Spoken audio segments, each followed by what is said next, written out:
за издршка себе си, на семејството и потрагата за подостоен и подобар живот ги натера на овој екзодус во западните земји, каде што сигурно е платата 2, 3, 4 пати повисока и каде што за одреден период може нешто да се спечали и да има овозможи подобар живот на тие што се одлучиле на тоа.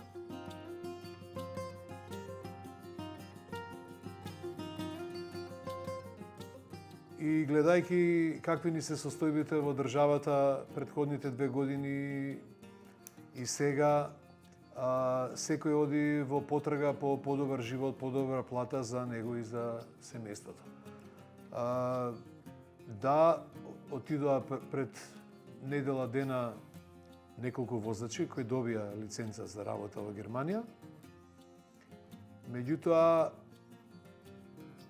за нови возачи во ЈСП е секогаш отворен повикот.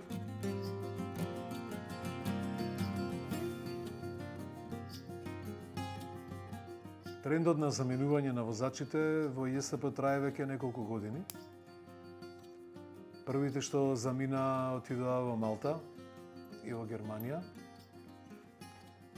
Не голем број, меѓутоа сето тоа помалку и се одразуваше на одвивањето на јавниот градски превоз низ годиниве.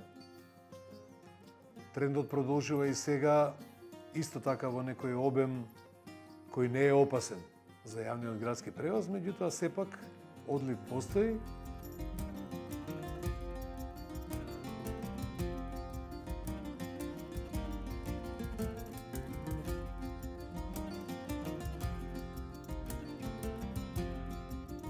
Ако се прашуваме за последната плата мартовска, ја земаме многу рано, на 4 април.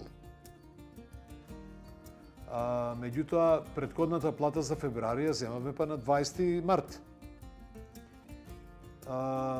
Лично можам да кажам дека не сум задоволен од тоа каков е односот мој личен со градоначалничката Данела Арсовска.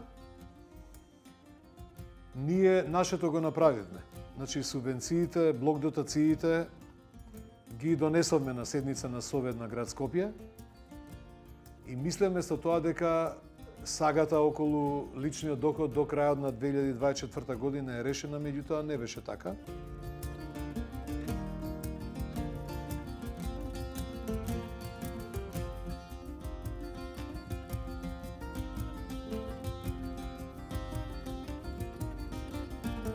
Просечна плата на возач е 40.000 денари, некој подоле, некој и над тоа.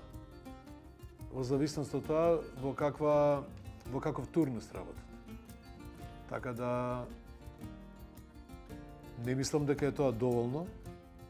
Ниедна плата испод 1000 евра не е доволна за еден вработен, за да има некаков живот пристоен некој.